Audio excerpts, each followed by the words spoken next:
Good morning, good morning, good morning. The sun is shining, the birds are chirping, and you are breathing. Today is Wednesday, December the 6th, 2023. My name is Stephen Carnegie, and welcome to This Is Just a Thought. Today's word of the day, solace, which means a source of comfort. Solace. Hope everyone's enjoying their Wednesday midweek swing. The work week is almost over. Man.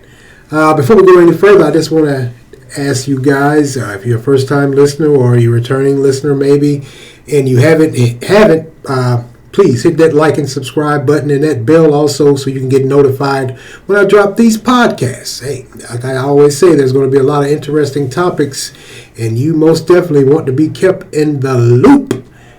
Hey, might even be a topic of discussion for you amongst yourself or your family or friends or whoever. Or you might get in the comment section and blast me. Who knows? Hey, like I always say, I have thick skin. I won't bite. Not verbally.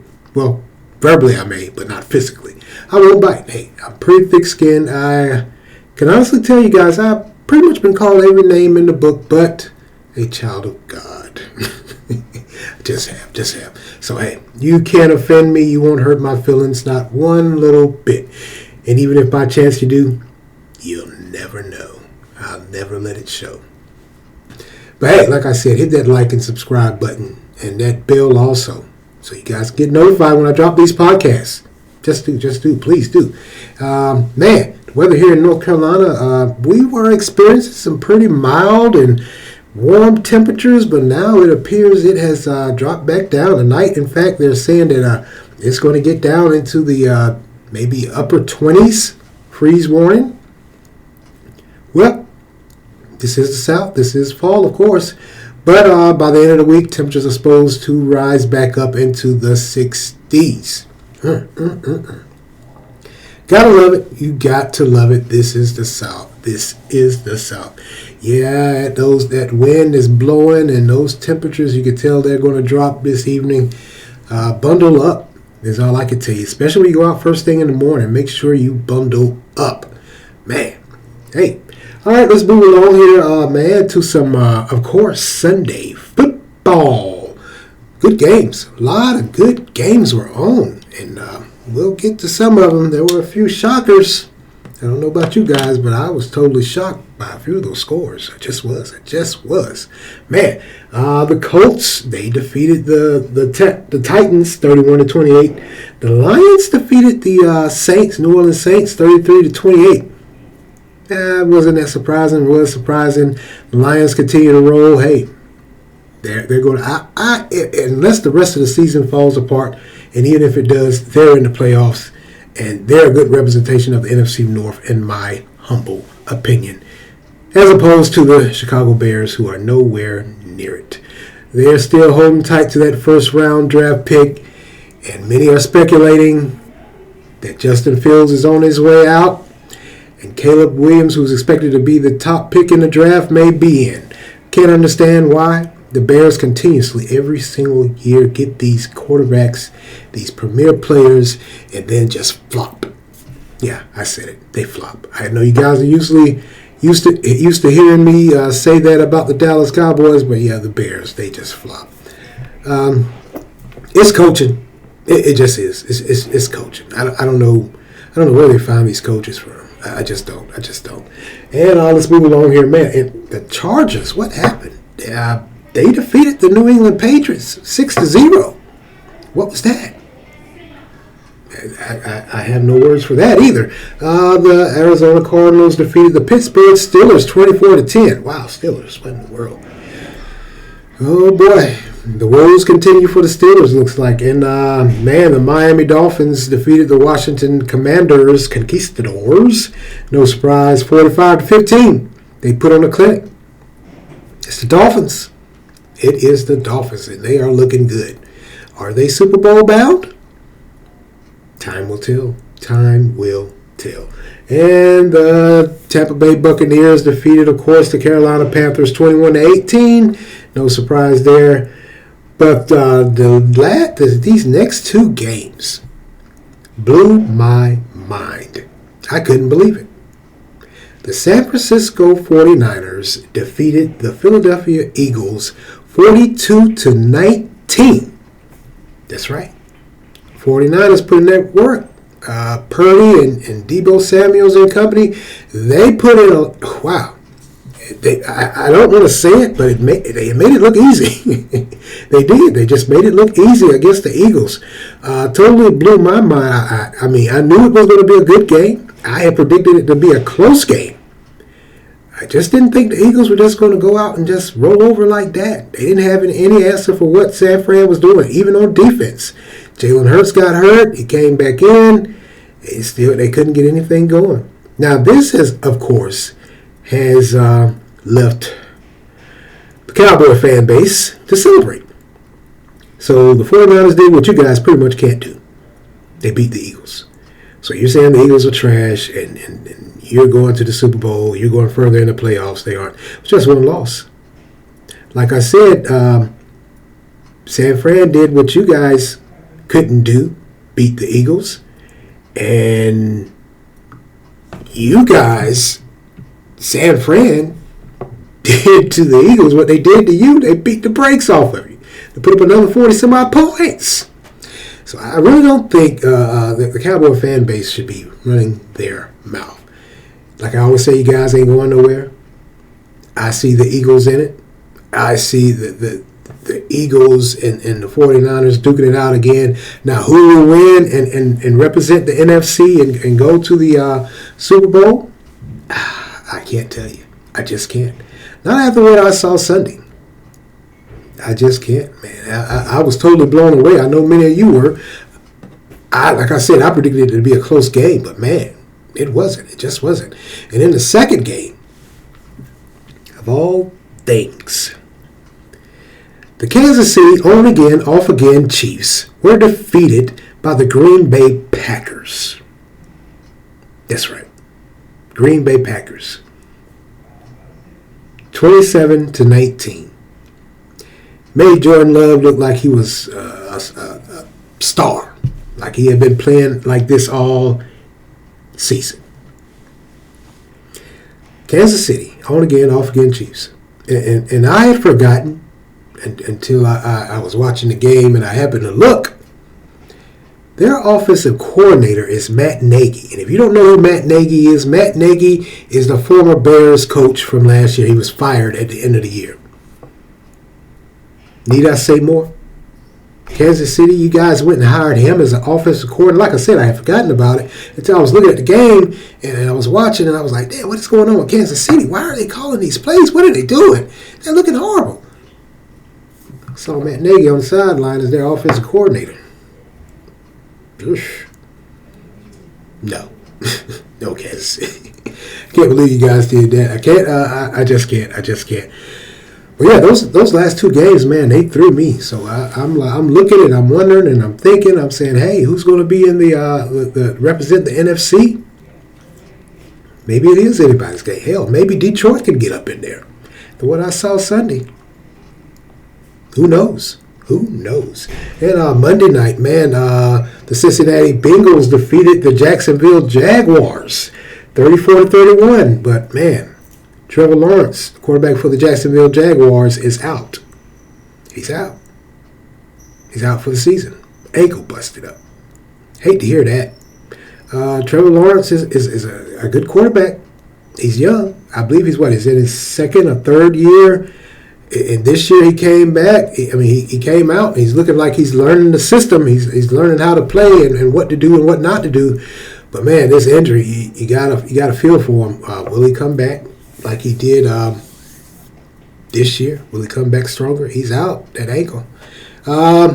Certainly goes towards his mobility and his ability to stand in that pocket. That ankle's going to be busted up because they're saying he's out for the season. So we'll see what happens with him next year. Maybe he will and maybe he won't come back. And maybe he'll come back, I should say, and still doing what he does. I hope so. I enjoy watching them what few times they are on TV. I just do. And, of course, Cincinnati, Joe Burrows is out for the season. He's gone. Man, Joe Burrows, what is going on with you, man? You just came back this year, and you're back out again. Wow. Shows a lot of injuries in the NFL. Well, that's the NFL. That's football. What more can you say? What more can you say? Hey, man, let's move along here. Hey, the GOP debate is tonight at 8 o'clock. You know, those that are left are Chris Christie, Governor DeSantis, and you have Nikki Haley, and you have who is that? Ben Swami, the entrepreneur, the one many have compared to his style as that of like former President Donald Trump. Maybe it is. Now, after this debate, they're saying, or they're speculating, who's going to drop out next. If not after this debate or soon thereafter, somebody's going to have to drop out. My guess, my prediction, Chris Christie. Bow out. I really don't think many people are feeling him. I don't think many people ever felt him. He should just go to bow out, or he may stay in there just to piss folks off. I mean, hey, that one-time Trump supporter now is quick to bash Trump, say this and that, yada yada yada. Kind of makes you wonder: are you one of those career politicians? Yeah, you are. You just are. Everybody knows you are. I really don't think anyone is taking him seriously. Like I said, Nikki Haley, Governor DeSantis, Ben Swami, and then you have Chris Christie, former New Jersey Governor Chris Christie, in the hunt. We'll see what happens tonight. The last debate, I have to say, I watched it. It's gotten a whole lot better. I will say that because like I said, those first two debates, they were dry to me. They just were. They were very dry and predictable. But the last one, I think they're gaining their momentum and speed, and they're really starting to talk about the issues that a lot of folks, whether Democrat or Republican, you got to admit, it's unconscionable how, at many times, so often, how this country is being ran and what this country is doing to itself.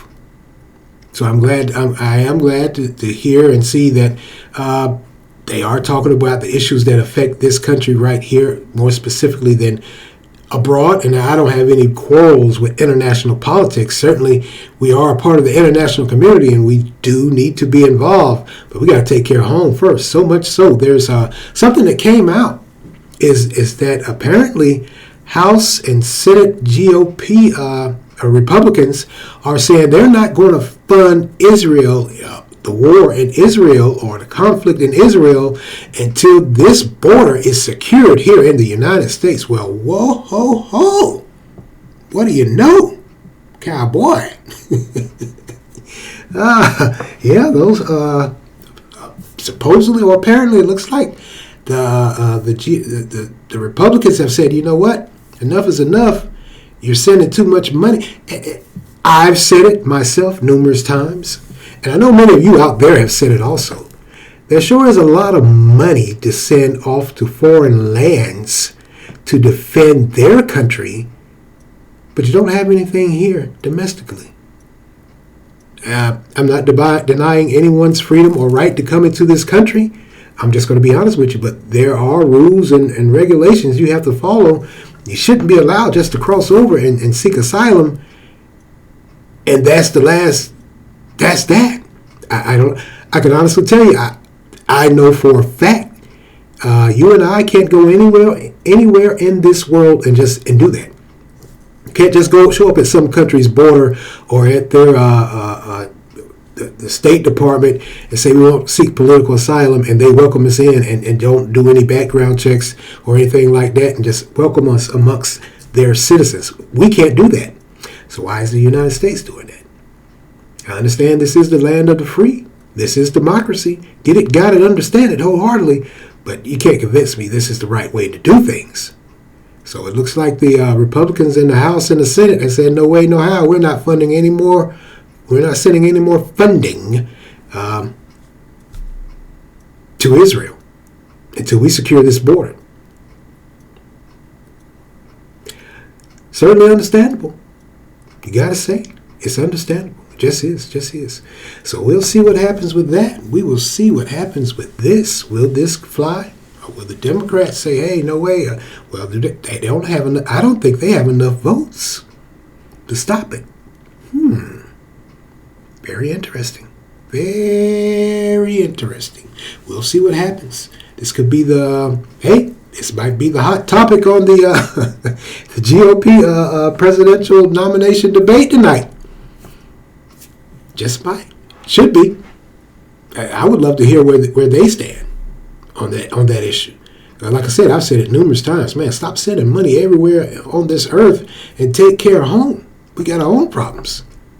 They're saying that inflation has calmed down. The economy's looking good. The job market is looking good, even though it took a little hit the last month or so.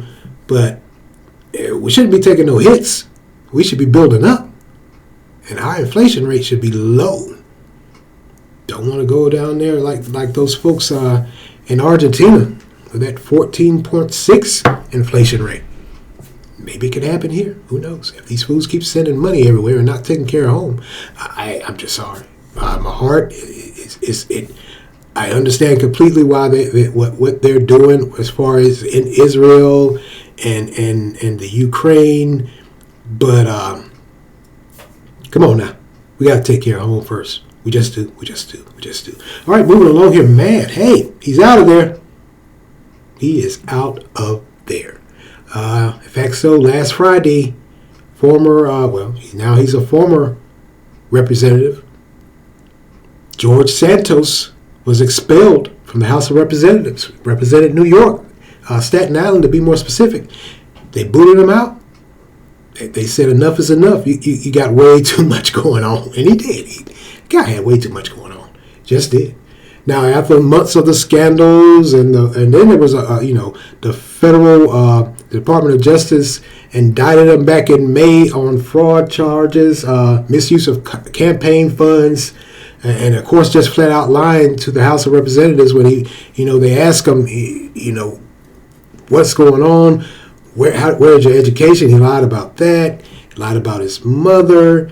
He acquired funds and moved the funds around to continue his lavish lifestyle of the name brand clothes, the apartment he was paying for. He said he was paying for his staff, but it was actually him and his significant other. So the hammer came down on Friday and they booted him out. They said enough is enough. You got to go. You just do.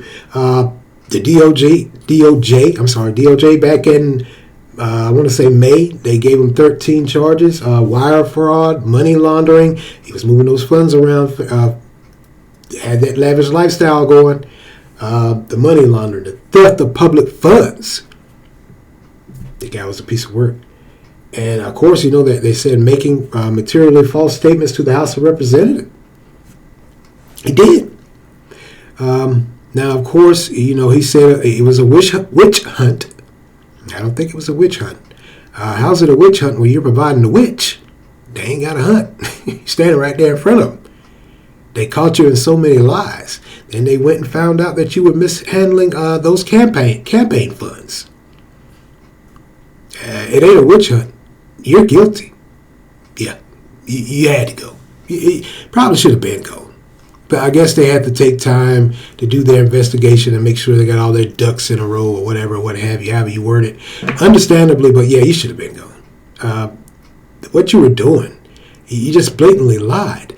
And then you even, you didn't call it a lie. You said pretty much, essentially, you had figured out a way to work the system and you got in. So you hustled your way in through lying and misrepresenting yourself.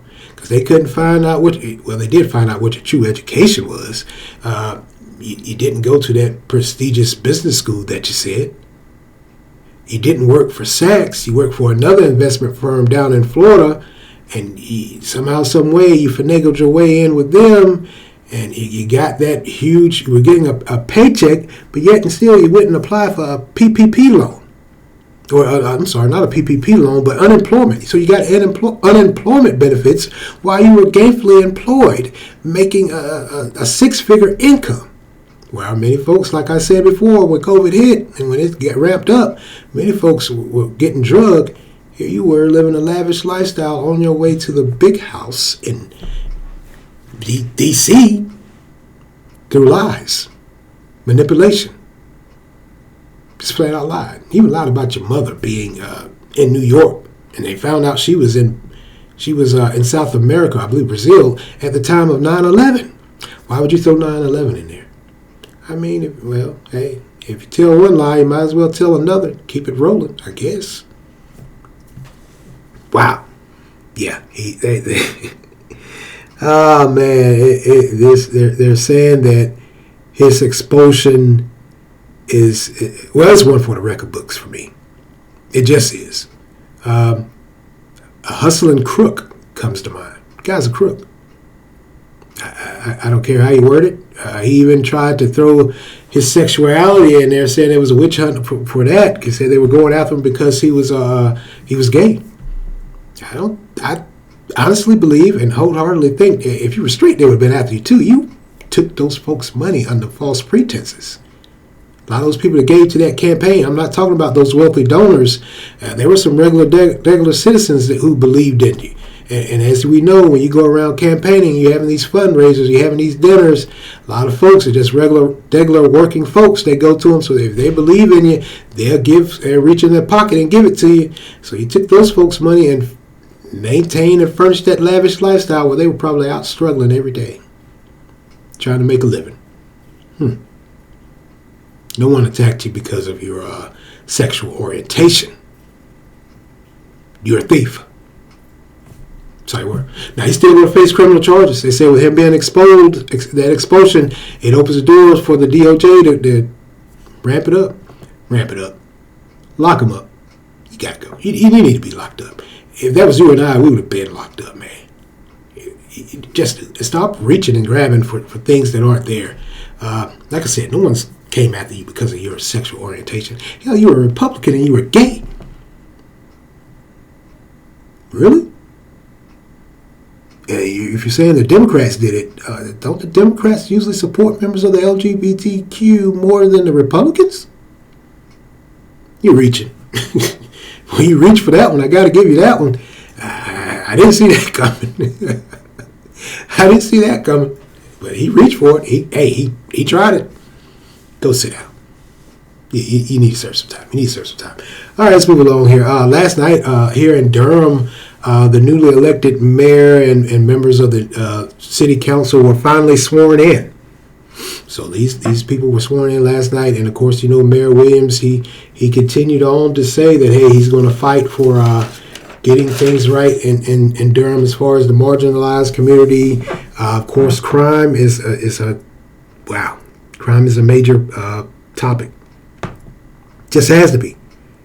There's no way around it. I don't think any politician that is running or any political hopeful here in Durham can run and just glance over the crime that we have in this city. So, of course, he talked about that and affordable housing and how he's going to make it more economically sound and better for those that can't afford a decent place to live. Of course, he even talked about the good economy as far as wages. That's another hot topic that a lot of folks are talking about too. The cost of living with the wage that folks are getting paid, it's not keeping up. Hey, of course not. It never does. Is it supposed to? It kind of makes you wonder. Just does. Is it the cost of living supposed to keep up with wages? Really? Many say yes. Some say no.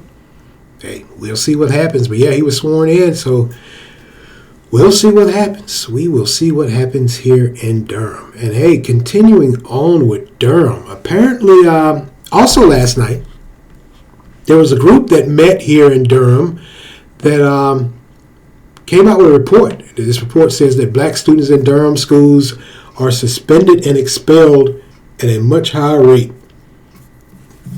I did a podcast sometime last year. Same thing was going on in Wake County, Raleigh, more specifically. It's nothing new. We've heard it all before. And there is truth to that black students are suspended at a higher rate than other races in public education. There's no denying that. But my question then and my question now is, well, let's dive into what they're saying are the reasons. Now, this was there were community members that met with parents of students here in Durham, and it's a local non-profit, and they came up with these numbers after this report. And the groups, like I said, they met with community members or whatever, what have you, and what they came out with is they said, hey, we believe that our schools must treat every child as an equal, especially in situations of conflict and disagreement.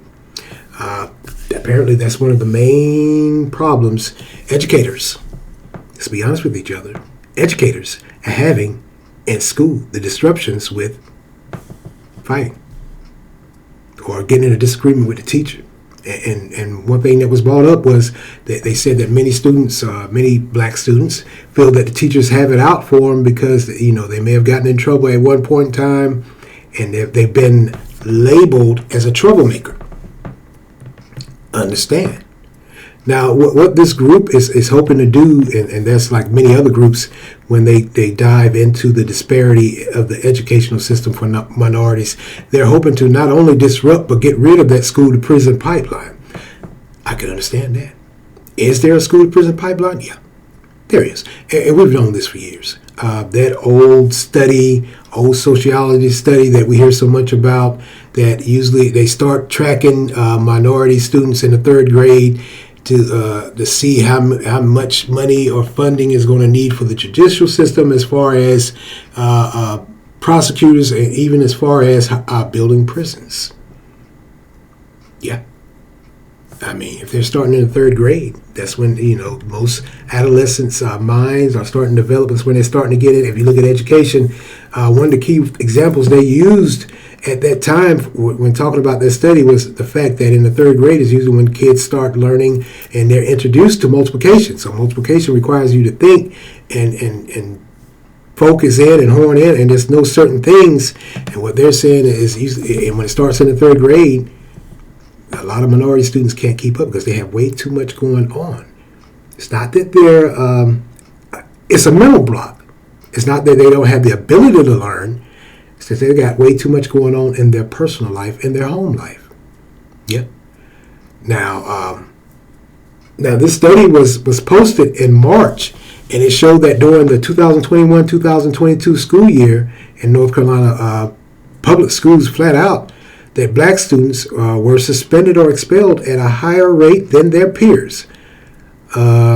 Of the over 217,000 students suspended, more than 112, or 51%, were black. That's a lot of kids. You got 217,000 and 112,000 are black, and they're being suspended. Yep.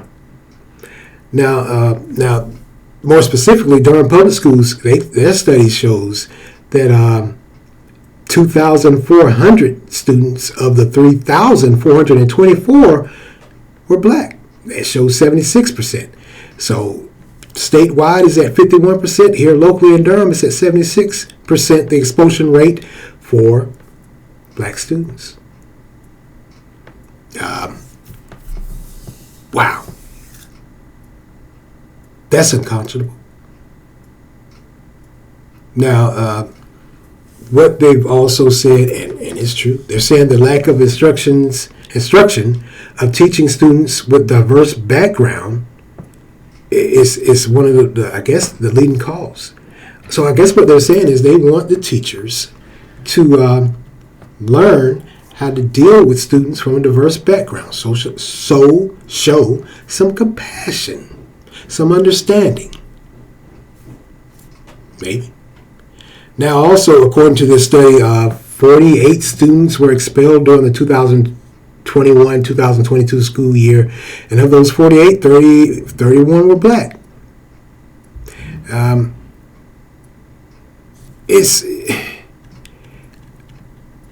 Okay, I'm going to stop right there.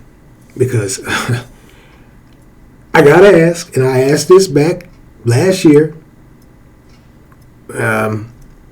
when Wake County came out with similar numbers in a similar study, or flat out, it's pretty much the same study, because they got their numbers from the state also. How is it? I gotta ask, and I'm trying to find a way to word it without sounding like a heartless bastard. But I gotta ask: is it that black kids are being targeted, or is it that black students are a problem in school with what they're doing? I'm not being a butt. I mean, hell, I'm black, and it was the same thing when I was in school, and I'm 50 years old. Yeah. Majority of the kids that were expelled or suspended were black. They just were. And I would watch it myself. I was never expelled or suspended. Never went that far because I had a mother at home. First of all, she had to come and get you. And second of all, if you came home and told her you weren't going to school for however many days or the school year, all hell was going to break loose in that house. It just was. So my question is, what is going on with our youth where they're being expelled and suspended at this higher rate, at such a high rate? Is it that they are being targeted, or is it that they're a problem during the educational process? Teachers have to divert attention to deal with their disruptions. Now, I know many out there are going to say, well, you sound just like, these educators and whatever, what have you. If all the educators are saying they're pretty much the exact same thing, then something's wrong. Something's off. I know we come from a diverse background.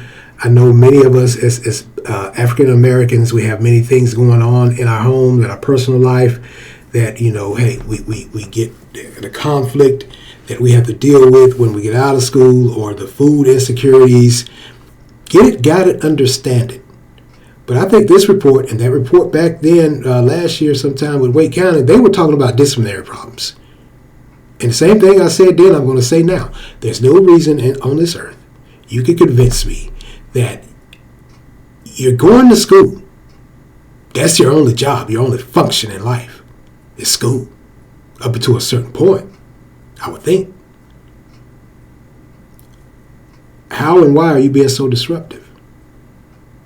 Now, with the report, and one of the representatives of this nonprofit came and spoke and said that, hey, we want to let teachers, give teachers, they need training on sensitivity training, pretty much, on how to deal with children when they have all of this going on in their life.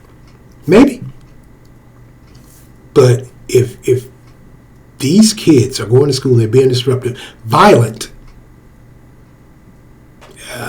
I just think you're asking way too much for these teachers. You're putting way too much burden on them. They have to deal with that. Now, of course, we know the gangs are in school. Yeah, they've always been there. But now they're there in an increasingly high number, and we're asking teachers to, show some sensitivity and caring and understanding. I would just like to see myself personally, and like I always say, I'm going out on this proverbial limb. I would like to see what goes on in some of these damn classrooms. And what I would say to that, if you're saying that's an invasion of their privacy, get it, got it, understand it. I would like to see what's going on in some of these damn classrooms. And then I would like to hear these folks that came up with this report, once they see what these teachers have to endure, if they think they need sensitivity training. Or, I'm out on that proverbial limb, these damn kids need to be raised. Yeah, I said it. They aren't being raised. Like I told you earlier, there's no way in the world I could have came home to my mother, single mother, on welfare, doing the best she could, and tell her I couldn't even stay in school. I was suspended for a few days, or expelled to the point where I couldn't go at all. There's no way in the world. There's no excuse. So my question again is, what are they doing in these classrooms? Get in the comment section, let me know. Maybe I'm wrong. Maybe I am that cruel, insensitive, heartless bastard I've been called numerous times. Something's going on.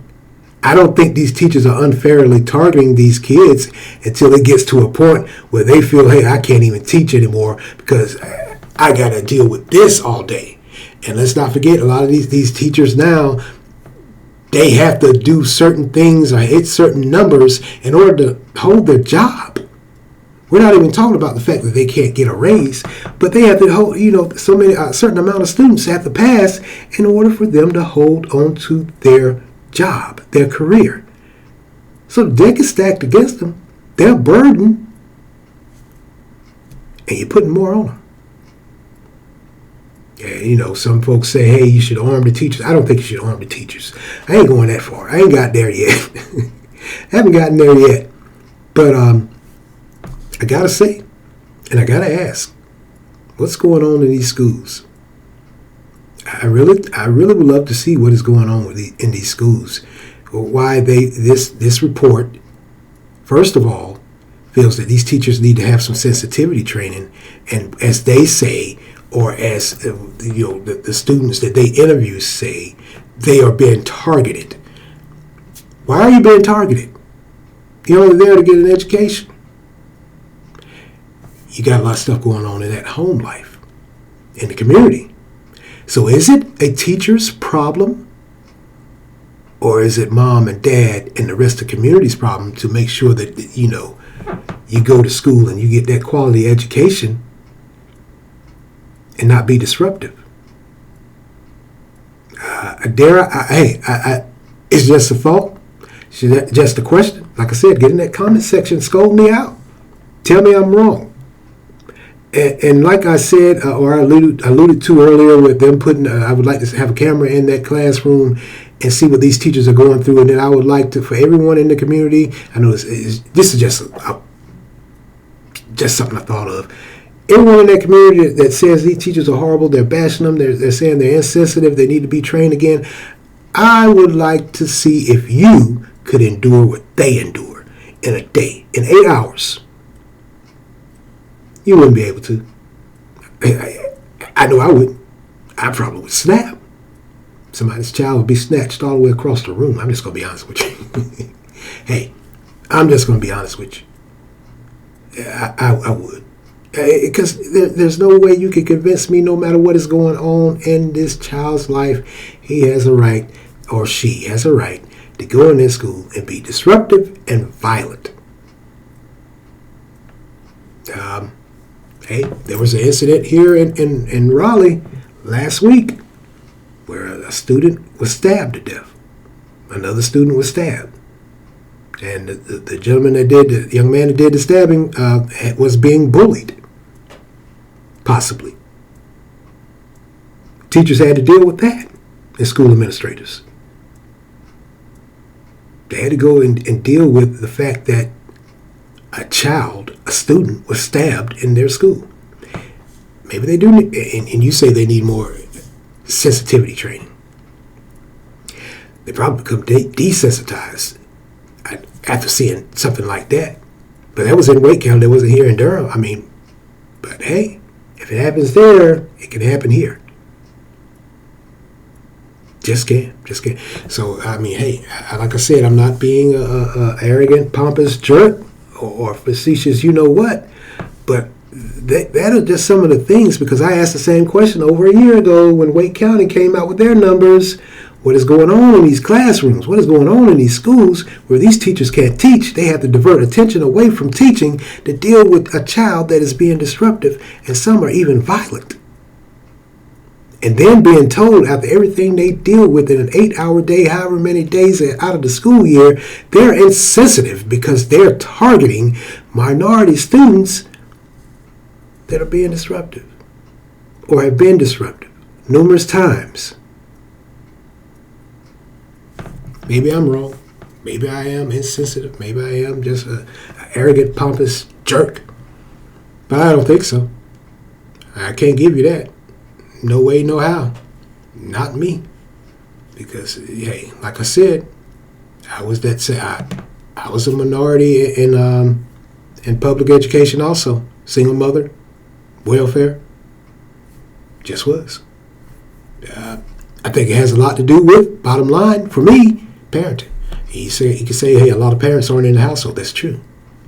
That is true. A lot of parents aren't in the household. Won't get any arguments from me about that. But yeah, I get the premise that, yeah, maybe some teachers do need some training or to be retrained. But a lot of these parents need to handle their business. You know, when will you convince me a child of mine, if I ever find out a child of mine is in school just showing their natural born, oh, I'm up there, buddy. Job or no job. Statistics or no statistics. I'm there. If I got to sit in that classroom all day, I will. Ask my kids. They know me. They know me. All right. Let's go get it. You know, some time ago, I talked to you guys about the new Prime Minister of Great Britain and how he's catching a little flack because of his response in a statement he made about during COVID, about the people that were infected with COVID. It wasn't recorded. It was documented in a personal diary of someone, some other elected official or appointed official in politics. He said, hey, maybe we should just let them die. Yeah.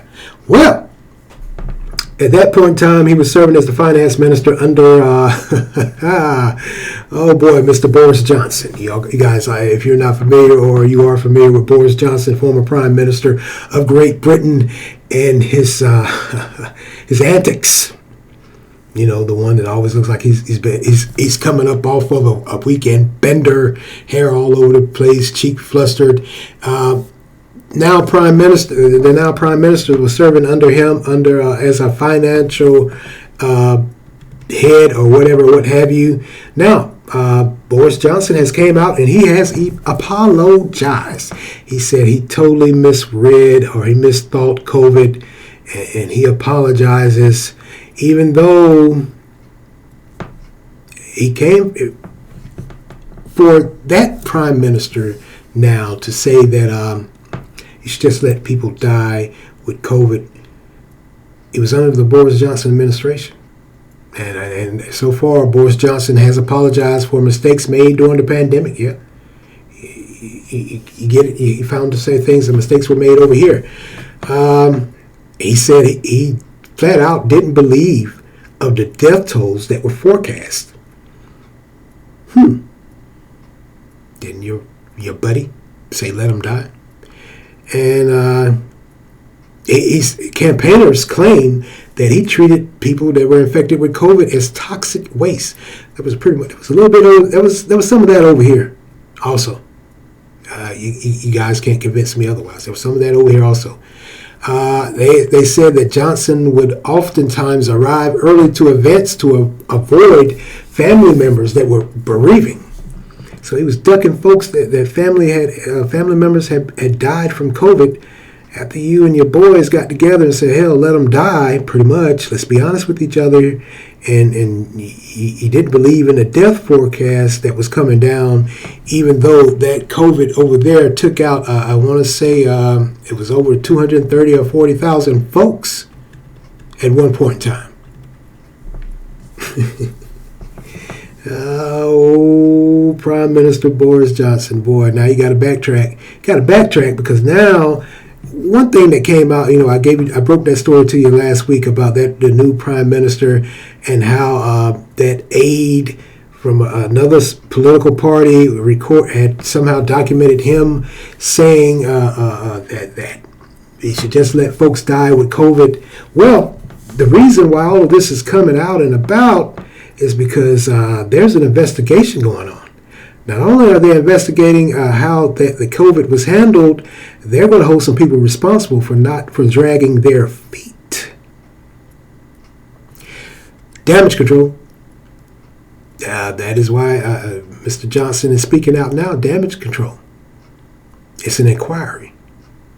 It's Great Britain or the UK is looking into, like I said, how the pandemic was handled. it was one of the biggest health crises in decades, just like here. Hey, like I said, I'm 50. I've never heard of, or even, well, I've heard of, but I never thought anything like that would happen here in this world during this time, day and age, like COVID. It affected so many people. It just did. Now, Boris Johnson, he admitted to only reading the minutes of the government's key specific advisory group on a couple of occasions, despite the conclusions leading to the biggest restriction on freedoms in Britain since World War II. So, pretty much flat out, you didn't want to believe the forecasted death numbers. You only read a few snippets or a few sentences of reports that were coming out telling you what is going on. You didn't want to lock anything down. So now that this inquiry is going on, they're coming after you. They want you. And they're going to get you. Because you're admitting now. What are you going to do? They got you. Now, like I said before, if you're saying to yourself, man, how can they be so heartless and cruel? Same thing was said here in the United States. No one really knew how bad COVID was and how it was going to affect our day-to-day life and our dealings. No one did. We just, in the very infant stages of COVID, we were just all walking around blindly, still going about our day-to-day lives, trying to anyway, until the bottom fell out. Until we were told flat out, nope, it's a different ball game. Stop everything.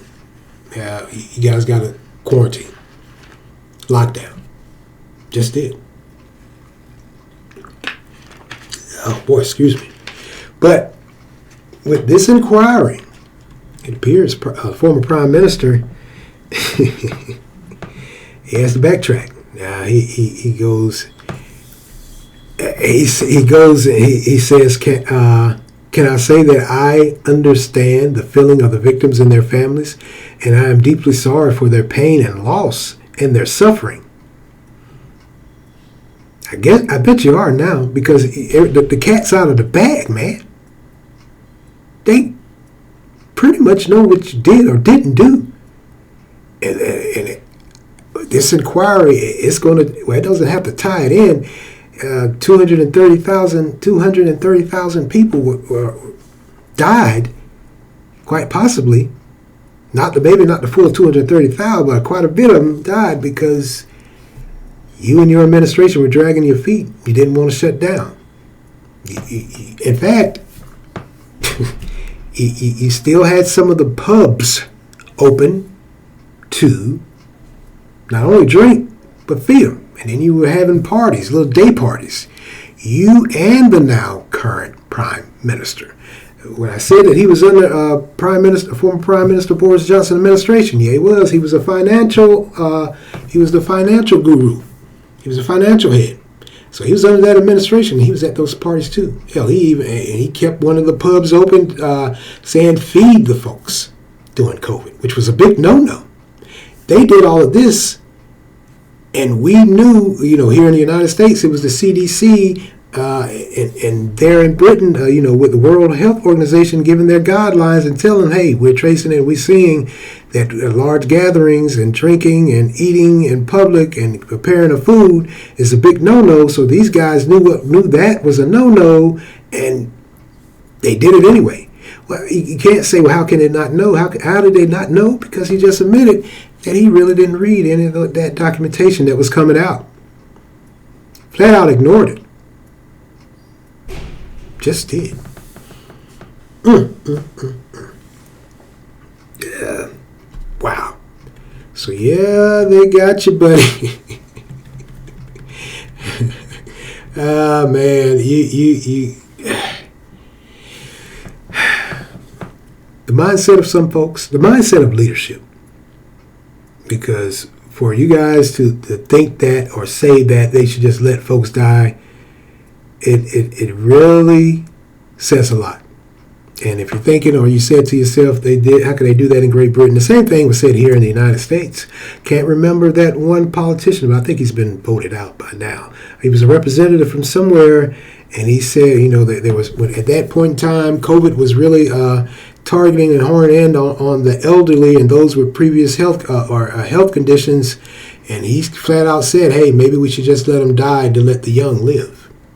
So is that how you guys chose to dwindle down the population?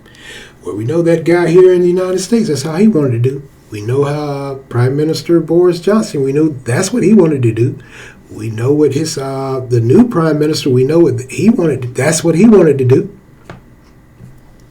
So maybe that was their game plan. Until just wow. I have no words. I have no words for these two. I have no words for that representative here in the United States either. Like I said, I think he's been voted out. I think the people of his district voted him out expeditiously. They got rid of him. They said, no, you're not it. You're not it. You're just not. Wow. Certainly is a lot going on in the world. As always. It just is. With this report that came out about the students, black students here in Durham, and they're being unfairly targeted because of their race and their social standing or whatever, what have you, to the UK now having to backtrack and say, hey, wait a minute, we made a mistake. UK former Prime Minister and now the new Prime Minister, both of them having to backtrack and say, wait a minute, we made a mistake. How you guys didn't make no mistake? The only mistake you made is you're apologizing because you got caught. And folks are trying to hold your feet to the fire. Just all. And, of course, we have now former New York Representative George Santos. He's going to be facing some criminal charges. He just is. He's getting ready to face some criminal charges. Hey, well deserved. If you never worked for anything in your life, you worked for those 13 counts of that indictment. And you worked for these criminal charges you get ready to face. Because you need to face them. Boy, you were on one. You just weren't. You were really on one. All right, I'm going to get out of here. I'm going to skedaddle. And I want to thank you all for lending me your ears this morning. Hey, continue to like, support, share, offer feedback. Like I said, get in that comment section. Let me know what you think about the topics that I have. Or maybe you have some more topics you would love for me to talk about. Let me know. I'm pretty thick-skinned, whether yay or nay. I mean, hey, if I'm wrong about my pondering thoughts on black students, are they unfairly being targeted? Or are they a disruptive behavior in public education? Let me know, yay or nay. We all have, as we get older and go through life, we know we all have things going on in our personal lives, but there used to be an old saying, but when you get out in the public, and I'm going to say this, when you get out in the streets, you better act like you got some sense. So, hey, I get, like I said, I get the argument that mom and dad aren't in the home like that, get that, I got that, understand that. But hey, when does it end? So hey, get in the comment section. Let me know what you think, whether yay or nay. I'm pretty thick-skinned. I won't get upset. I won't bite, not verbally anyway. Well, maybe verbally, but not physically. I won't bite. But I just want to thank you, as always, for lending me your ears. Continue to like, follow, support, share, like I said. And as always, thank you for listening. This is Stephen Carnegie for This Is Just a Thought. Amen.